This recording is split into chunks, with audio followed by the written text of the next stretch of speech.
Alright, it has finally arrived. Legends Arceus. And I'm pronouncing it Arceus, and there's not a goddamn thing you can do about it, because that's the way it's pronounced. Game Freak's new open-world Pokemon game. And I'm not gonna lie, I approach this game with a healthy amount of skepticism, as the last few games that Game Freak has put out have been subpar at best. But once I started watching the gameplay, my skepticism turned to optimism, as this game was shaping up to be a refreshing take on the series that hasn't changed its formula in over 20 years. After the middling fun I had with Sun and Moon, my complete disdain for how Sword and Shield monetized Pokemon, and how the lackluster Brilliant Diamond and Shining Pearl was, I had my fair share of reservations for this new open-world Pokemon. And I can definitely say that I was not disappointed. This game has some good things going for it. You start out literally falling from the sky into a feudal time period where technology like Pokeballs and Pokedexes are still in their infancy.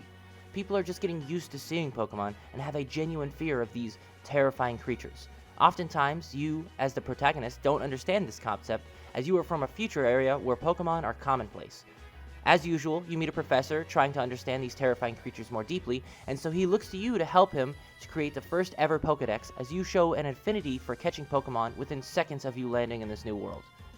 Completing the first Pokedex is much more challenging and engaging than in previous entries into the series. You can't just catch the Pokemon and be done with it. The goal is to get the score of the Pokemon to level 10 in the Pokedex entry by completing any number of tasks listed in the Dex entry. You have to witness them doing a multitude of different things that involves catching, battling, feeding, stunning, and evolve them in order to get a full understanding of the Pokemon and their abilities. I really like this system, as it gives you a whole new sense of wonder into finding new Pokemon as you scramble to catch them before it either attacks you or runs away. And you can complete most of the Pokedex entries without having to battle them and lower their HP and spam Pokeballs at them and blah blah blah. You can literally just get a berry, throw it in front of them, and then ninja behind them and catch them unaware. And I find this mechanic really fun, as it adds a whole new way to play the game rather than just the traditional constant battle system. It's also just really funny to smack the Pokemon in the back of the head while they're eating. It's humorous. You get an experience for catching Pokemon similar to Let's Go Eevee and Let's Go Pikachu, but you can still battle and catch Pokemon if you prefer the original system. There are still Pokemon trainer battles, but not as often as they once were in previous titles, and in lieu of gym battles, there are now noble Pokemon that you have to quell by doing a pseudo boss battle with a mix of Pokemon battling. You have to throw bombs at the Pokemon while dodging their attacks, and once they tire themselves out, you have an opportunity to battle them to stun them, which allows your bombs to do more damage to their overall health bar. These battles range from easily telegraphed to frustratingly difficult, and it's a nice change of pace from the regular gym battles that we have come to know and expect. And thankfully, these boss battles allow you to restart right from the beginning if you fail, so you don't have to make your way all the way back to the battle just to get stomped over and over again. Now let me get down to the number crunching. As this is a spin-off game, they took a good amount of normal mechanics out of the game. First off, they took Pokemon abilities completely out. There is no abilities at all. Levitate, nothing. Gone. There are no Mega Evolutions, there's no Gigantamax, there's no Z moves. It seems Pokemon like to introduce new mechanics into the game only to immediately remove them in the following game, even in the spin-off games. And since this is a spin-off game, the stats for Pokemon work a bit differently. From what I am seeing, there is no breeding, so IVs have been completely removed. EVs, however, or effort values, have now been altered to where you can train them up by giving your Pokemon a scaling set of grit powder, gravel, pebbles, and rocks to raise their EVs to max stat. And there is no limit to how many stats you can max out. If you wanted to max out every stat in a Pokemon, you totally can if you have enough grit stuff to do so. They introduced a new version of Pokemon known as the Alpha Pokemon, which are larger versions of the Pokemon that have a distinctly bigger sprite with also some boosted stats to boot. They are a bit harder to catch and very aggressive, but are worth the hassle as they pack a punch in battles. Another thing they have changed is the shiny rate. They have brought it down from as much as it used to be 1 in every 8,000 to 1 in every 4,000. And there's even methods to get that rate down to as low as 1 in every 152 if you use the mass outbreaks that show up on the map randomly. The game isn't all sunshine and daisies though. There are some downsides to this format. One glaringly obvious one is the graphics and the open world. Aside from the Pokemon randomly roaming in areas and the different zones are very bland and lifeless. None of the single areas are very outstanding or interesting ideally, and the actual looks of everything, with the repeating textures and very low draw distance, makes everything look like 3 console generations behind. PlayStation 2 graphics can compete with this game, and that is kind of sad for a franchise as large as Pokemon. Pokemon phase in from a distance, but when you're too far away, they seem to be only getting around 3 frames per second as they jump around the screen. Also, the AI of the Pokemon can be kind of janky, and sometimes they end up just not working at all. The pathing of the AI randomly just goes batshit insane and sends Pokemon into a spiraling frenzy, becoming somewhat of a Pokemon blender. Though none of the bugs are actually game-breaking, they do still seem to take you out of the immersion of the game and reminds you that this is a video game. Let me just rant for a bit.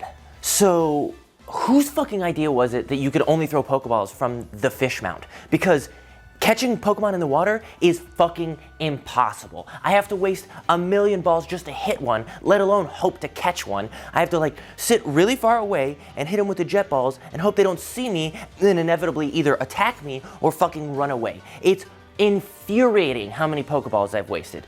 Why don't we have like a netball or something that has like a large casting range or something like that? It's not like they don't exist. The ball is very common in all the other games. The fuck? Or at least allow me to like throw Pokeballs from the Braviary in the sky, because there's no place to hide in the fucking water and they see you all the time.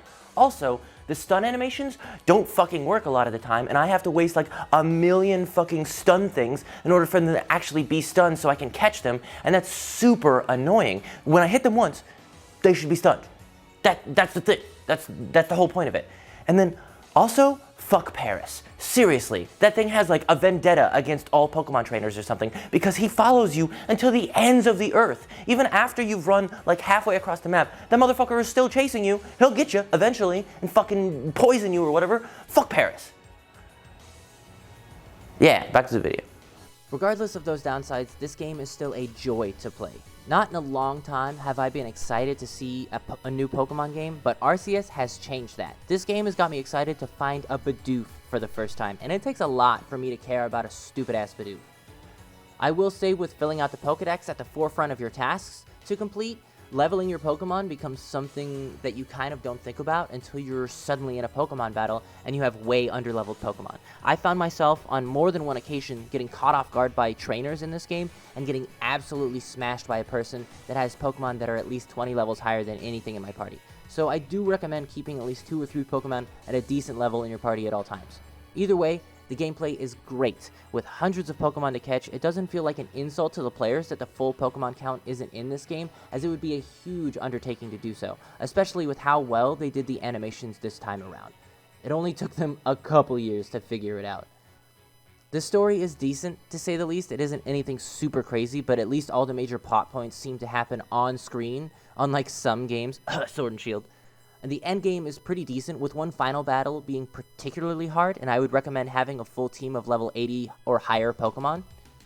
With a good amount of quests and whatnot for you to do, that should keep you well busy after you beat the main quest line. With shiny hunting and alpha hunting to boot, there is plenty for you to do in the game, and this game feels like it's ripe for downloadable content. And with this game being so well received, I don't think that people would be too upset if they decide to add more Pokemon in some DLC.